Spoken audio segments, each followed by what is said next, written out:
Sesawi Core Yesus channelnya renungan harian, inspirasi kehidupan dan portal media iman Kristiani. Damai sejahtera bersamamu. Semoga sahabat-sahabatku yang dikasihi Kristus, sobat Keluarga Muda, dan saudara-saudara yang terkasih dalam Kristus selalu beroleh sukacita, berkat yang melimpah, serta perlindungan dari Bapa. Sahabatku yang dikasihi Kristus, sobat Keluarga Muda, dan saudara-saudara yang terkasih dalam Kristus, pada kesempatan ini kita akan bersama-sama kembali dengarkan firman Tuhan dari Injil Lukas bab 7 ayat 19 sampai dengan 23, pekan Advent yang ketiga. Mari siapkan hati dan pikiran kita supaya dengan hikmat sukacita kita boleh dan mau terima firman Tuhan. Sahabatku, Tuhan beserta kita sekarang dan selama-lamanya. Inilah Injil suci menurut Lukas. Dimuliakanlah Tuhan.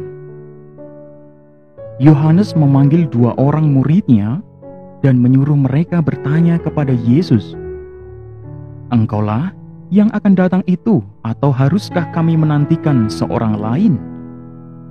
Ketika kedua orang itu sampai kepada Yesus, mereka berkata, "Yohanes Pembaptis menyuruh kami bertanya kepadamu, engkaulah yang akan datang itu, atau haruskah kami menantikan seorang lain?" Pada saat itu Yesus menyembuhkan banyak orang dari segala penyakit dan penderitaan dan dari roh-roh jahat, dan ia mengaruniakan penglihatan kepada banyak orang buta. Dan Yesus menjawab mereka, "Pergilah dan katakanlah kepada Yohanes apa yang kamu lihat dan kamu dengar. Orang buta melihat, orang lumpuh berjalan, orang kusta menjadi tahir, orang tuli mendengar, orang mati dibangkitkan, dan kepada orang miskin diberitakan kabar baik. Dan berbahagialah orang yang tidak menjadi kecewa dan menolak Aku." Demikianlah sabda Tuhan. Terpujilah Kristus. Sahabatku yang dikasihi Kristus, sobat Keluarga Muda, dan saudara-saudara yang terkasih, kita bisa mengenali jati diri seseorang melalui karya-karyanya. Sahabatku, kalau kita mau melihat lagi dalam kisah Nabi Yesaya menegaskan bahwa Allah adalah Sang Pencipta, bukan hanya alam semesta, tetapi Dialah yang juga memberikan kebahagiaan, keadilan, keselamatan, dan segalanya. Sahabatku, sungguh sahabatku yang dikasihi Kristus, sobat Keluarga Muda, dalam kisah bacaan Nabi Yesaya dikatakan di sana 7 kali dikatakan Akulah. Sungguh sahabatku, hal ini menekankan keilahian Allah sebagai penciptaan alam semesta dan penguasa sejarah manusia. Sahabatku, juga sahabatku yang dikasihi Kristus, sobat Keluarga Muda, 4 kali ditegaskan Akulah Tuhan dan tidak ada yang lain. Sahabatku yang dikasihi Kristus, Dialah satu-satunya pencipta dan penguasa. Sungguh dari pekerjaannya kita mengenali jati dirinya, jati diri Allah. Sahabatku yang dikasihi Kristus, kalau kita mau melihat lagi dalam kisah Injil pada kesempatan ini, 2 murid Yohanes bertanya tentang jati diri Yesus. Sahabatku, jawaban yang diberikan bukanlah menunjuk pada unsur jati diri, tetapi menunjuk kepada pekerjaan yang telah dilakukan Yesus, yaitu orang buta melihat, orang lumpuh berjalan, orang kusta menjadi tahir, orang tuli mendengar, orang mati dibangkitkan, dan kepada orang miskin diberitakan kabar baik. Sahabatku yang dikasihi Kristus, semua pekerjaan itu adalah tanda Mesias yang akan datang. Kita sungguh diingatkan, sahabatku, pada kata-kata Yesus, "Pekerjaan-pekerjaan yang kulakukan dalam nama Bapa-Ku, itulah yang memberikan kesaksian tentang Aku." Penggalan ayat itu dapat kita lihat dalam Yohanes 10 ayat 25. Sahabatku, sungguh pada masa Advent ini kita diundang untuk percaya kepada Yesus adalah Allah yang menjadi manusia, sahabatku.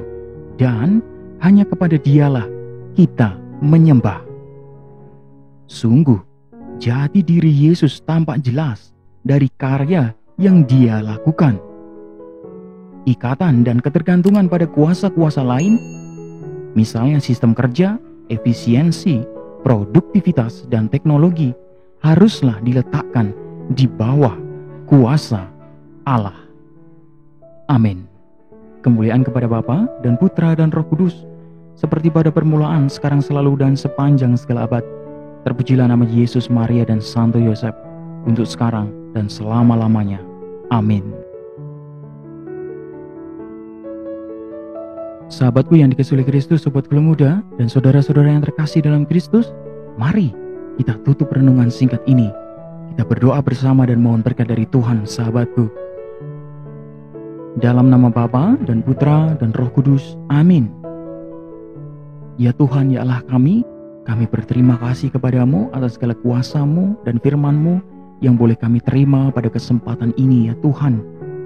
Ya Tuhan, jamah hidup kami dengan kuasa-Mu, dan Engkau pakai hidup kami menjadi sarana firman-Mu yang hidup, ya Tuhan. Kasihanilah kami orang berdosa, kasihanilah kami orang berdosa. Ya Bapa, Engkaulah satu-satunya Allah kami. Teguhkanlah iman kami untuk menyambut kedatangan Putra-Mu, Yesus Kristus.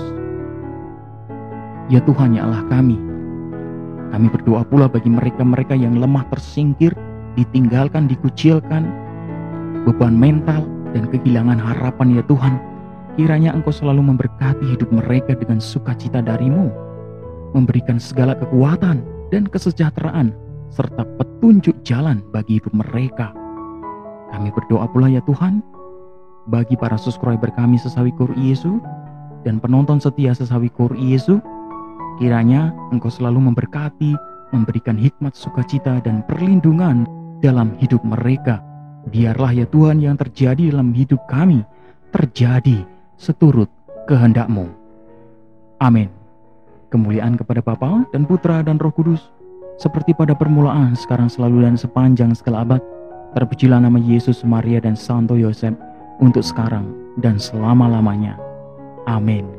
Dalam nama Bapa dan Putra dan Roh Kudus. Amin. Sahabatku yang dikasihi oleh Kristus, sobat Gelung Muda, dan saudara-saudara yang terkasih, terima kasih banyak sahabatku, kita sudah mau bersama-sama dengarkan firman Tuhan dan renungkan bersama, sahabatku. Sebarkan video ini supaya banyak orang semakin terima berkat dan terima rahmat sukacita, banyak orang dikuatkan, banyak orang dipulihkan, sahabatku. Yang gelap diberikan terang, yang buntu diberikan jalan. Hidup kita semua penuh berkat, hidup kita semua penuh sukacita, hidup kita penuh kesejahteraan. Sampai jumpa di renungan harian episode selanjutnya. See you later. Bye-bye. Berkah dalam Tuhan memberkati.